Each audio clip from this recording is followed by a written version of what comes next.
a child's terrifying journey into the dark secrets of an old house. I always thought the worst part of my childhood was the night I found my cat in the backyard, motionless and cold. That was until I heard a voice in the dark, whispering my name. It all started when I moved into a new house with my family. We were excited, fresh start, new memories. The house had an unsettling charm, an old Victorian with creaking floors and thick, heavy curtains that seemed to swallow light. My parents were thrilled, but I felt a chill whenever I walked through the front door. I tried to shake it off. I was just a kid, after all. A week after we moved in, I found an old radio in the attic. It was dusty with a cracked dial, but something about it called to me. I plugged it in, and to my surprise, it worked, though only static poured out.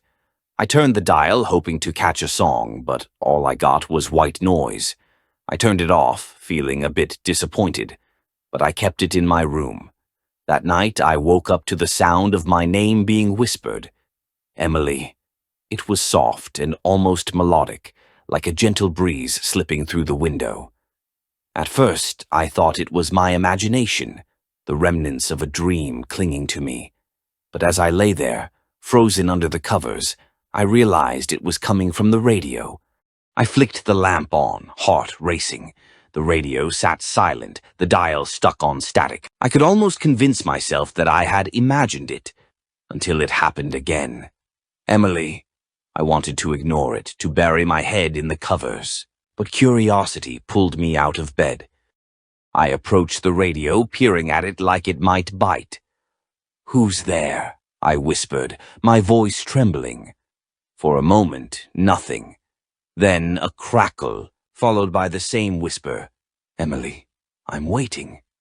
I backed away, stumbling over the rug, my heart pounding like a drum in my chest. I threw the radio against the wall. It shattered, and a heavy silence filled the room. I felt foolish, relieved, but sleep didn't come easily that night. The next day, I told my parents about it, half expecting them to laugh it off. Instead, my mom's face paled.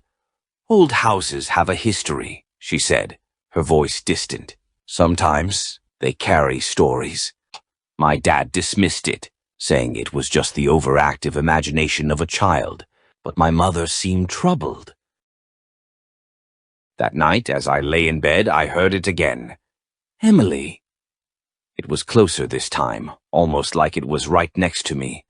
I bolted up, flipping the light on. The room was empty, but I could feel a cold breeze, like someone had opened a door. I checked every corner, but found nothing.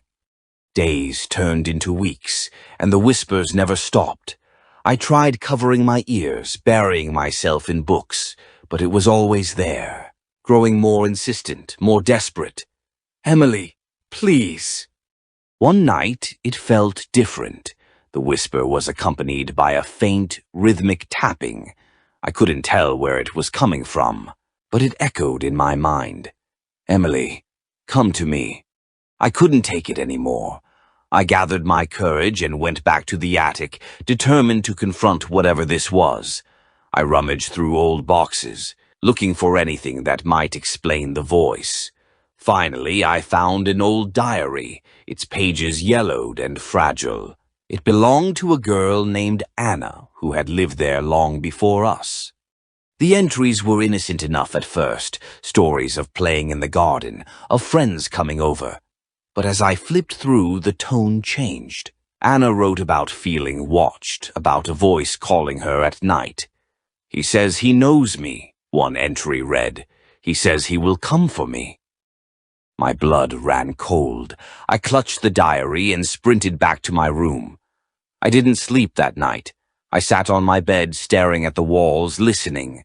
The voice was relentless now, almost pleading. "Emily, come to me. I'm waiting."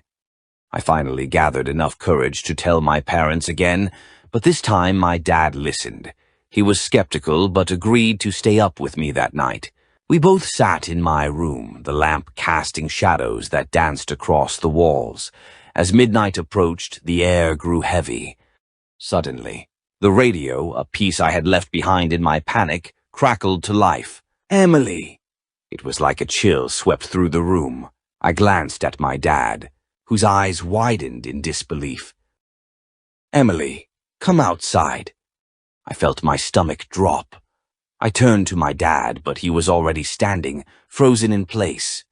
"No," I said, but the whisper seemed to pull him toward the door.